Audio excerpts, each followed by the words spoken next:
একটা নির্জন গ্রামে নতুন চাকরির পোস্টিং নিয়ে আসে সায়ন। শহরের ব্যস্ত জীবন ছেড়ে এমন স্থানে আসতে তার ইচ্ছে ছিল না, কিন্তু বাধ্য হয়ে তাকে আসতে হয়। গ্রামটাতে যেন এক রহস্যময় মায়ার জাল জড়িয়ে আছে।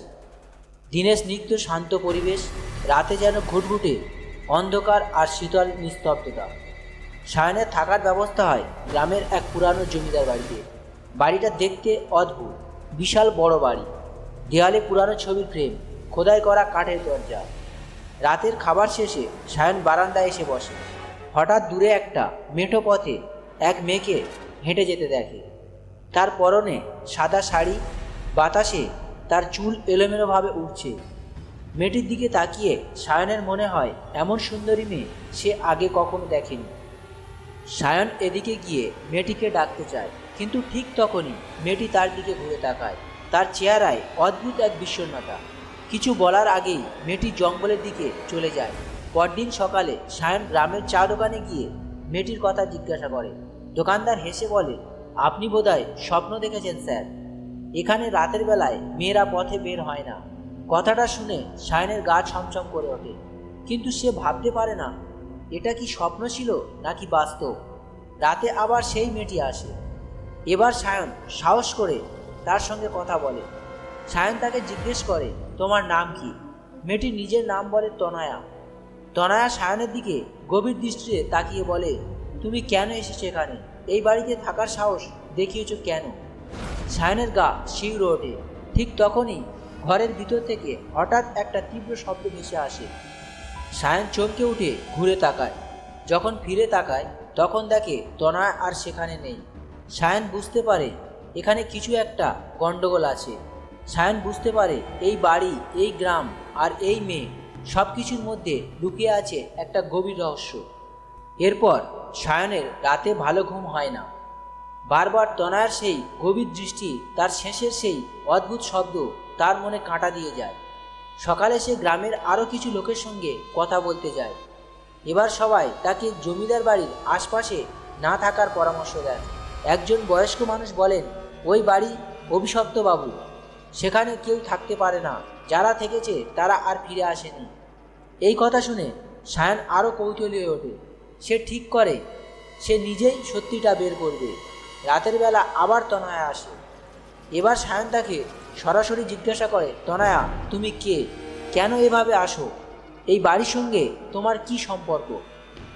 তনয়া প্রথমে চুপ থাকে, কিছুক্ষণ পর ধীরে ধীরে বলে, এই জমিদার বাড়ি আমার বাড়ি ছিল। আমি এখানেই জন্মেছি, কিন্তু এক রাতে আমার জীবন পুরোপুরি বদলে যায়। সায়ন উত্তেজিত হয়ে জিজ্ঞেস করে, কি হয়েছিল সেই রাতে? তনয়া একটা শ্বাস নিয়ে বলে, বহু বছর আগে এই বাড়ির জমিদার আমার বাবা এক ব্যবসায়িক প্রতিদ্বন্দ্বীর সঙ্গে বিবাদে জড়িয়ে পড়ে। সেই প্রতিদ্বন্দ্বী প্রতিশোধ নিতে আমাদের পুরো পরিবারকে শেষ করে দেয়। তারা রাতে এসে আমাদের সবাইকে মেরে ফেলে। আমি লুকোনোর চেষ্টা করেছিলাম, কিন্তু তারা আমাকেও ছাড়েনি। আমার মৃতদেহ এই বাড়ির পিছনের বাগানে চাপা দেওয়া হয়। এই কথা শুনে সায়নের গা শিউরে ওঠে। তাহলে তুমি কে? তনয়া মাথা নিচু করে, আমি এখানে আটকে আছি, আমার আত্মা মুক্তি পায়নি। তনয়া আরও বলে, তুমি এখানে থাকলে বিপদ বাড়বে, ওরা তোমাকেও ছাড়বে না। যারা আমাদের পরিবারের ক্ষতি করেছিল তাদের ছায়া আজও এই জমিদার বাড়িতে ঘুরে বেড়ায়। ঠিক তখনই বাড়ির ভিতর থেকে একটা দরজা প্রচণ্ড শব্দে বন্ধ হয়ে যায়। সায়ন ভয় পায়, কিন্তু সে দৃঢ় থাকে। সে বলে, আমি এখানে এসেছি সত্যি জানতে। আমি তোমাকে মুক্ত করতে চাই তনয়া।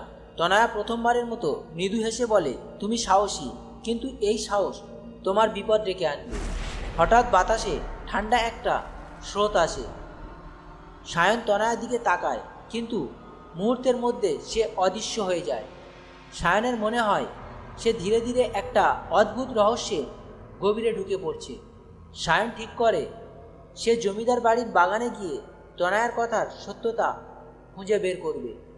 পরদিন সকালে সে গ্রামের লোকজনের কাছে বাগান সম্পর্কে জানতে চায়, কিন্তু সবাই তাকে সতর্ক করে বলে, ওখানে যেও না বাবু, বাগানটাই অনেক ভয়ঙ্কর ঘটনা ঘটে।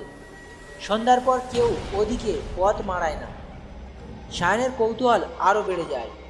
সেই রাতে হাতে টর্চ লাইট নিয়ে সে বাগানের দিকে পা বাড়ায়। জায়গাটা বেশ জঙ্গলাকীর্ণ, পুরানো গাছগুলোর শাখা পোশাকা অন্ধকারে অদ্ভুত ছায়া তৈরি করেছে। চারপাশে একটা নিস্তব্ধ, যে তার নিজের পায়ের শব্দই তাকে ভয়ের অনুভূতি দেয়। বাগানের ভিতরে ঢুকতেই হঠাৎ বাতাসের মধ্যে একটা অদ্ভুত শীতলতা অনুভব করে। সায়ন দেখে একটা পুরানো কুয়োর ধারে কেউ বসে আছে। কাছে গিয়ে দেখে সেটা তনয়া। তার চোখে বিষণ্ণতা, তার গলায় অদ্ভুত একটা অলংকার ঝুলছে। তনয়া সায়নের দিকে তাকিয়ে ধীর কণ্ঠে বলে, তুমি এখানে এসেছো কেন? আমি তো বলেছিলাম এখান থেকে দূরে থাকতে।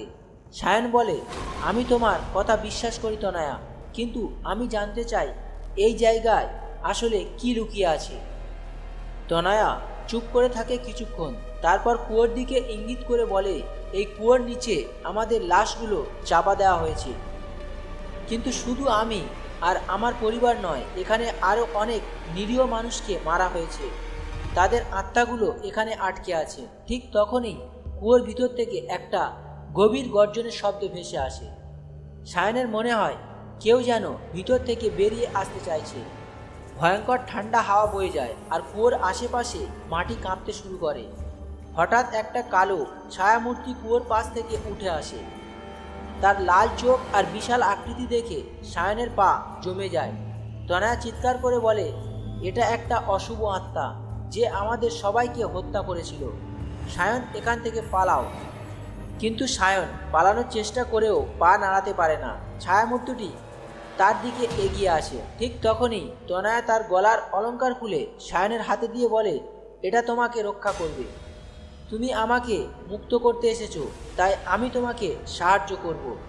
অলংকারটি হাতে নেওয়ার সঙ্গে সঙ্গে সায়নের চারপাশে একটা উজ্জ্বল আলো ছড়িয়ে পড়ে। ছায়ামূর্তিটি গর্জন করতে করতে কুয়োর ভিতরে ফিরে যায়। বাগানের ঠান্ডা পরিবেশ আবারও স্তব্ধ হয়ে যায়। তনয়া বলে, তুমি এই অলংকার দিয়েই আমার আত্মাকে মুক্ত করতে পারবে, কিন্তু তার জন্য তোমাকে জমিদার বাড়ির ভিতরে যেতে হবে, যেখানে আমার হত্যার আসল রহস্য লুকিয়ে আছে। সায়ন বুঝতে পারে কুয়ো আর বাগান শুধুই রহস্যের শুরু।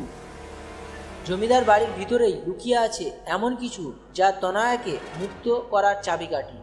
সায়ন এবার স্থির করে জমিদার বাড়ির ভিতরে প্রবেশ করবে এবং তনয়ার মুক্তির জন্য যা করা দরকার তা করবে। অলংকারটি তার হাতে শক্ত করে ধরে রাতের বেলায় সে জমিদার বাড়ির অন্ধকার গ্যালারিতে ঢুকে পড়ে। বাড়ির ভিতরটা দিনের বেলা যেমন শান্ত লাগে, রাতে তেমনই ভয়ঙ্কর। দেয়ালগুলিতে ঝুলে থাকা পুরানো ছবিগুলো যেন জীবন্ত হয়ে উঠেছে। বাতাসে ভেসে আসছে দূরের কোনো শোকগাথার মতো কান্নার শব্দ। হঠাৎ করে একটি ঘরের দরজা আপনা আপনি খুলে যায়। সায়ন দরজার ভিতরে পা রাখে। ঘরটি একসময় জমিদার পরিবারের প্রার্থনার ঘর ছিল, কিন্তু এখন চারিদিকে ছড়িয়ে আছে ধুলো, মাকড়সার জাল আর দেওয়ালে দগদগে রক্তের দাগ। ঘরের ঠিক মাঝখানে একটি পুরানো মন্ত্রোচ্চারণের বই পড়ে আছে। বইটি খুলে সায়ন দেখতে পায় তাতে জমিদার পরিবারের পূর্বপুরুষদের নাম ও ছবি লেখা। এক কোণে একটি বিশেষ পৃষ্ঠায় লাল কালি দিয়ে লেখা আছে, অভিশাপ মুক্তির জন্য বলিদান অবশ্য। কিন্তু তখনই সায়নের পিছন থেকে একটি কর্কশ হাসির শব্দ ভেসে আসে। সে ঘুরে দাঁড়িয়ে দেখে এক ভয়ঙ্কর ছায়ামূর্তি। এটাই সেই আত্মা যার কথা তনয়া বলেছিল।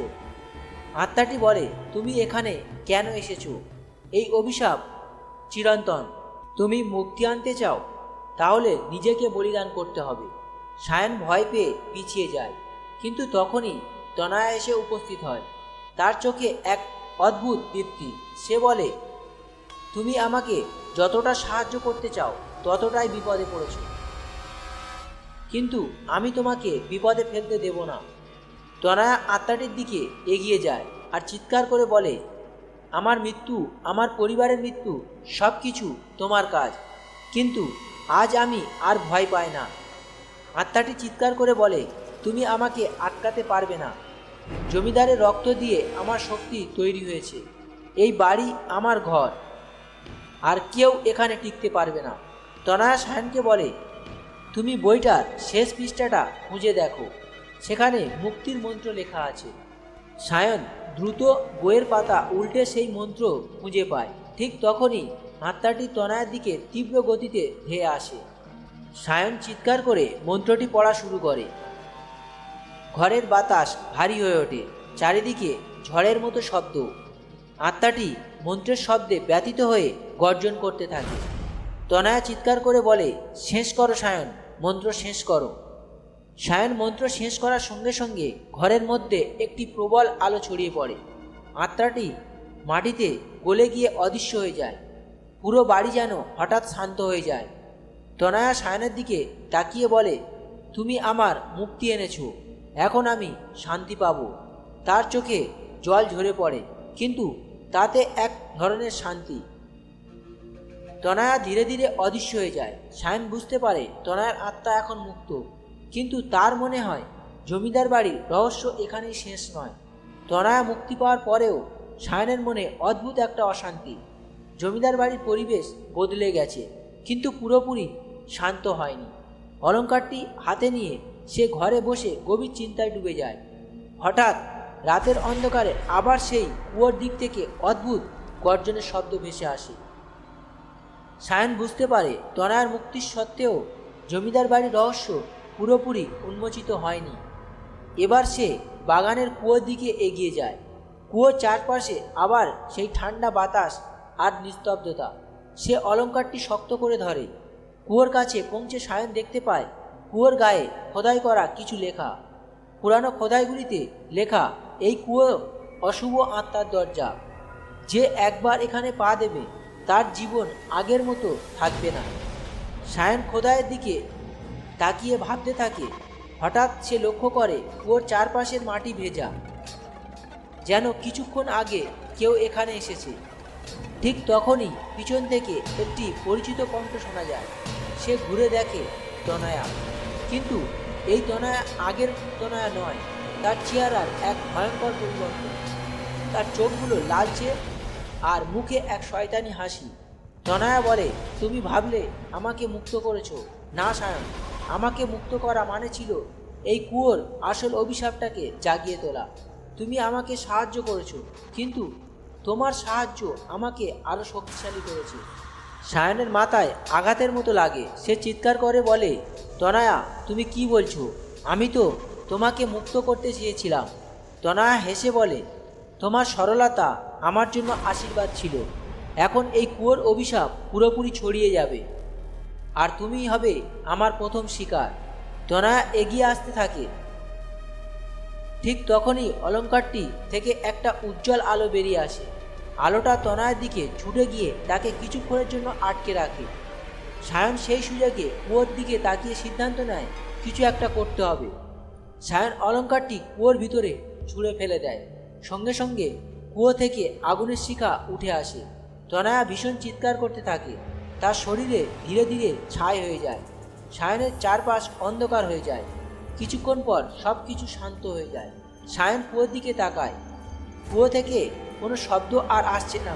পুরো জমিদার বাড়ি এবার নির্জন ও শান্ত। সায়ন জমিদার বাড়ি ছেড়ে গ্রামের পথে ধরে হাঁটতে থাকে। তার মনে এক অদ্ভুত বিষণ্ণতা। তনয়া কি আসলে তাকে ব্যবহার করেছিল, নাকি সে তনয়ার সত্যিকারের মুক্তি এনেছে? পথে হেঁটে যাওয়ার সময় সে দেখতে পায় এক দূরের ঝোপের আড়ালে একটা সাদা শাড়ি পরা মেয়ের মূর্তি। মেয়েটি একবার তার দিকে তাকায়, তারপর ধীরে ধীরে অদৃশ্য হয়ে যায়। সায়নের মনে হয় তনয়া মুক্ত হয়েছে, কিন্তু জমিদার বাড়ির সব রহস্য কি সত্যিই শেষ হয়েছে, নাকি অন্ধকারের আর এক অধ্যায়ের অপেক্ষা করছে?